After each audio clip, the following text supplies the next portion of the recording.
I've referenced the last few times we've been discussing the college football playoff and whether or not they even know what's going on inside that room. I think the perception is many times, oh, they're making it up as they go, right? That they change the target on what they want in a team to make the 12-team playoff or the previous 14 playoff. Or they contradict themselves with one team's resume against another team's resume, and they do that week in and week out. There have been these like trial runs, these mock committees that some media members have been invited to take part in down in Texas previous to this season. And one of them was Nicole Auerbach, another Jerry Palm, who have very similar details to what's going on inside the room. I'll raise my hand and admit, I didn't know half of the things that they put in these articles, like explaining what their experience was like. And this was from, in some cases, a year ago, and as recently as this past June. First, let me just show you what some of the images are like from within the room. This is from Nicole Auerbach and Jerry Palm. And you can see put that full screen if we can, the selection committee rankings. And I'm going to tell you why it's black and then gold in some of these categories. Okay. On the right side of that TV screen, the TV monitor, you see the pool. And you see Utah at the bottom, Tulane, Troy, Liberty. Get to that in a moment as well. And on the far left, you see the green at the top fading to red at the bottom. All of those details explained, and I think it puts into perspective how they go about really finding out who's going to be where and what we can expect based on the resume that you have. I would have assumed, because we're doing the OutKick Elite Top 12 every week. Chad, I don't know how you go about doing this. I have all of my rankings saved, and I just take the most recent ranking, enter down a few times, and then I have my this week's ranking. And I do look to see where I had the team slotted versus what happened this past weekend as more evidence comes in. And then I proceed to fill out my ranking.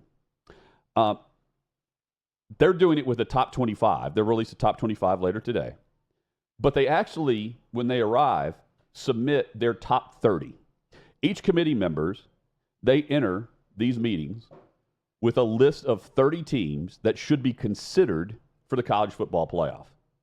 And of those 30 that they've already put in prior to arrival, then the college football playoff, the organizers, they will then compile those 30. They get a consensus 30, and those that receive enough votes enter this pool of teams that will be debated, and there will be a top 25 list announced. Those teams are then broken into smaller groups, and then it's voted into rankings. So as we see this ranking from last year, Washington, Michigan, Texas, you see the numbers in black. They vote in pods of 3 for the first 3 groups of the top 25. So the first 9 teams. First 9 teams are divided into 3. And here's how they do it. They take the 30 teams, the consensus 30. They then have the consensus top 6. You take those 6, and then you pull 3 teams out of those 6. The 3 teams that are remaining, 3 more teams are added into that group, and you're still debating 6 teams, and you come up with 3 more. So that's how they pod these. And then you have groups of 4. So you have the 6 teams that the committee members are looking at. You debate those, rank them. After the top 9 teams are set in these rankings, the pool it switches to 8, and then you get 4 out of those 8. Then of those 4, you then rank those 4 against each other, not against whoever's behind them, in front of them, who they played. It's against those 4. Those 4 resumes are then ranked. I found that interesting. So you end up having a total of 7 rounds of these votes that create your top 25. And it allows you to narrow down your debate, your focus, analyzing the resumes into a group, a very focused group of bunches instead of the entire, here's the top 25, here are all the resumes. So that's it. First, you also, in the past, you didn't have a ton of paperwork or analytics in front of you, all this. Each committee member, they receive all kinds of info. But one thing that is stressed is the college football playoff staff told the media that went through this mock that the exercise in what they were trying to achieve emphasizes that their job in the room is to pick the best teams, quote unquote, best teams, not the quote unquote most deserving teams. Keep that in mind here. They told us not to be predictive or too speculative, but it seems like an impossible task to me with these parameters. This is from Jerry Palm. If I think Alabama is better than Florida State as I'm voting, that means I think Alabama would beat Florida State if they played next week. Again, there's a contradiction there just within the inherent task. But you are picking the best team, not the most deserving team. That played out because Florida State didn't get in last year. What they do, though, and Chad, you brought up a great point yesterday, of all the different metrics and different systems we have to measure strength of schedule, there's a lot of different rankings out there that vary. They more or less have their own model that they are basing their information on. And it looks like this in the room. You have your strength of schedule in this aggregate. Each team is given a raw rating and a ranking from 1 through 130. And each opponent on a team's schedule is listed with a relative strength ranking that is color-coded, with green being the stronger, red weaker. And it's easy to spot right away if a schedule with a lot of red or a lot of green equals weak or strong. This is LSU's schedule, for instance, last year. This is what the committee would have seen in that room. I found it interesting that the strength of schedule is more, it's prominent. It catches your eye. Do you really notice the score or the win or loss? It's not nearly as just jump off the page to me. It's the color. It's the color. And so if you're doing a side-by-side comparison of strength of schedule, this is what you would see, and the two colors would be on the one on the left, one on the right, and you could see which team would have the higher strength of schedule. But here's where, and I mentioned yesterday, the Big Ten's going to have certain things to boast about that are not, it's not going to be necessarily strength of schedule when you pair it with what the SEC could offer this year. What they're going to offer is, well, we're not going to stand out as a recent loss. You know, you're not going to have the loss. And I think it is important to note that in many cases, the loss comes to be more prominent in the in the debate over a team and their critical wins. This from Jerry Palm. Each conference has 2 committee members assigned to gather circumstantial evidence and information for the entire committee. So while you have numbers and strength of schedule and win-loss, all the circumstantial evidence of player availability for that particular game or weather conditions for that particular game. Maybe it was travel problems that got you in late or a hurricane displacement, whatever it might be. You have 2 committee members of the 13 that are assigned for that particular conference every week that will then compile that aggregate information and present it as part of the debate. But this is key. No amount of circumstance wipes a loss off the board. A loss is still a loss. Now, I think it's important to note, Chad, he doesn't say a win is still a win. A loss is still a loss. So I think in reading into this, I view this as don't lose late and don't lose in the strength of schedule and don't lose late. SEC is going to be just fine. However, this is where it differs from the college football playoff and the NCAA selection committee for the basketball tournament.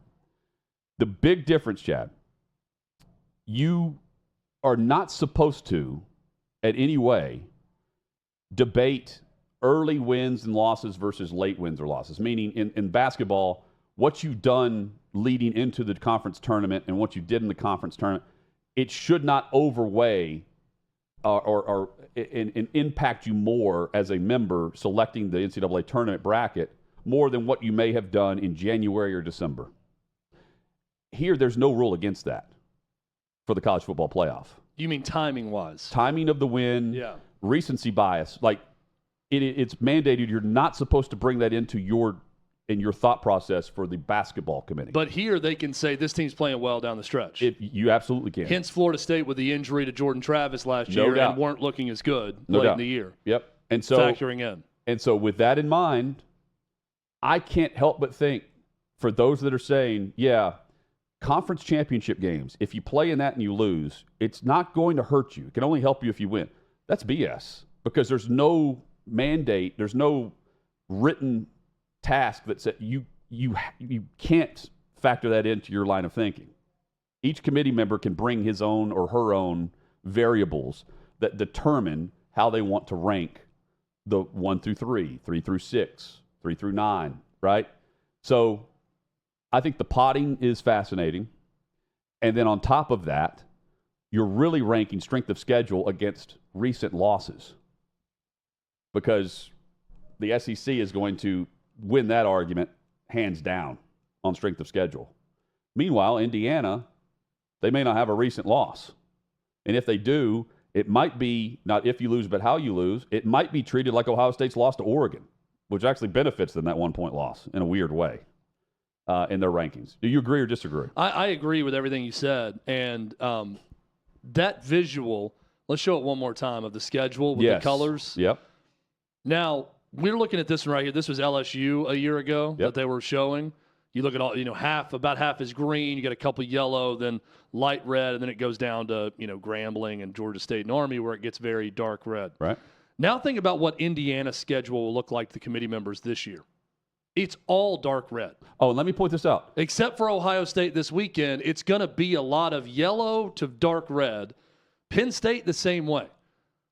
That's where Texas, I think, to an extent, would look similar to that also. But most every other SEC team is going to look more like this, what LSU did last year, where it's going to be about half green, then going to yellow, and then some definite red. And it's based at the bottom of the schedule. It's based on the 1 through 130 teams in the FBS. So, again, and it's also, you're comparing it to another. I mean, a lot of teams right now would be in that middle, fade area to me.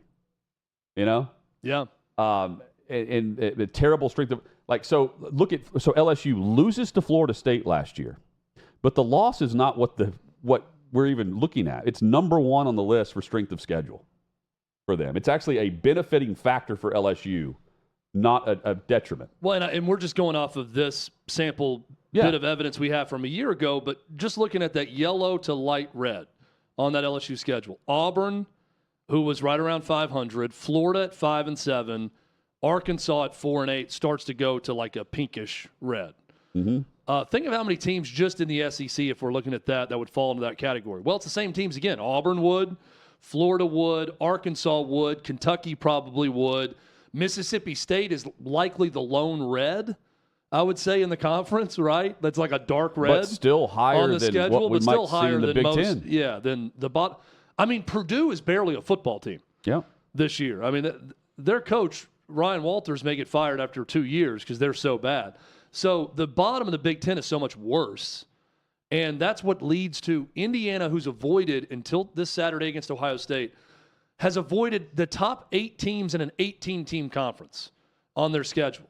It's going to be red, red, red, red, red, red, red. It's going to look terrible if you're just looking at that from what catches the eye with the color of the schedule. And it's going to end up being a problem, I think, for Indiana if they don't, let's say, hang around the point spread on Saturday. I think if they lose by 13, I think it's a 13.5-point line, I think they'll be fine. And they'll get in with one loss. I think they lose by 28, they should be out. Yep. With that one loss being a blowout to Ohio State, we'll see what happens on Saturday. I think a lot of this is going to take care of itself. I'm still convinced of that, both this weekend and next. We're going to come back and say, oh, now this team's eliminated that had 2 losses. This team with 1 loss is now eliminated. You're probably going to get 1 or 2 or more of those, similar to a BYU losing at home to Kansas this past week. But it's fascinating to debate right now about what every individual fan values compared to what the committee looks at. And I think the big piece of this, Hutton, is just recency bias. Well, I'm thinking about my own selection process with my 12. Yes. And so much of it is It's recency bias. I am looking at it is, what did you do this week that caught my eye, and teams that I just saw or watched their game and I was impressed with, they're going to get a bump up, and those teams that I was not impressed with might get a notch down. I think the committee's the same way. And they when it comes to that recency bias. Yes, and they are told they can be. Or and if they're not told they can be, they're not told they can't be. You see what I'm saying? Yeah.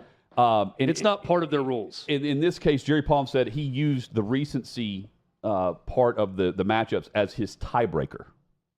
Like in the college basketball tournament, that is not allowed. It is the total resume.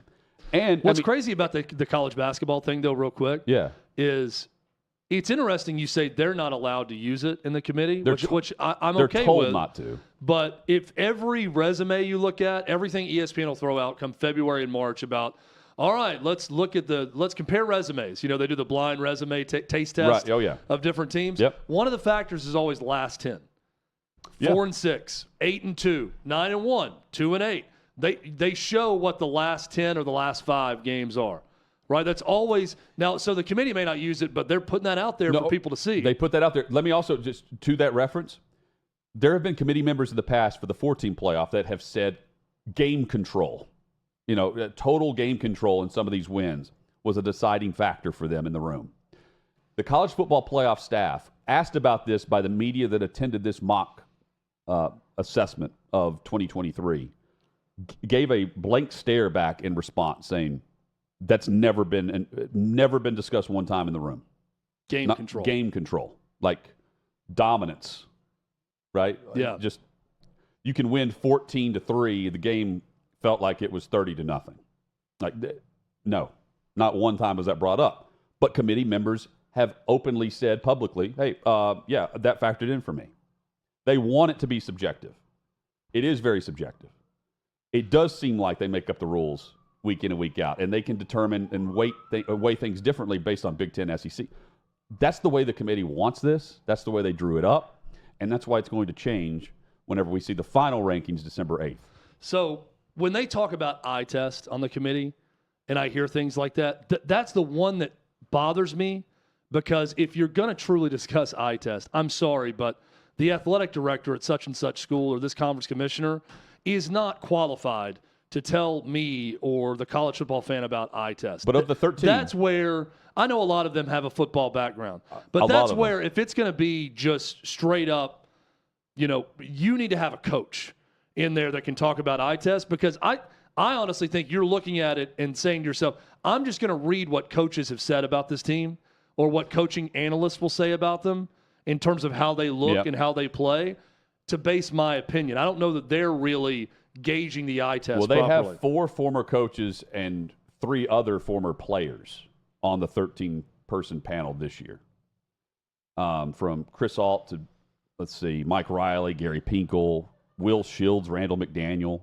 They're in the room this year. Yeah, and to me, though, then if there's 6 more that aren't of that background, then make them just the arbitration system. But that's where the organization for the process. But that's where the analytics and the numbers come in. Again, they want a consensus. They don't want the consensus pick. You don't have to have a consensus top 25.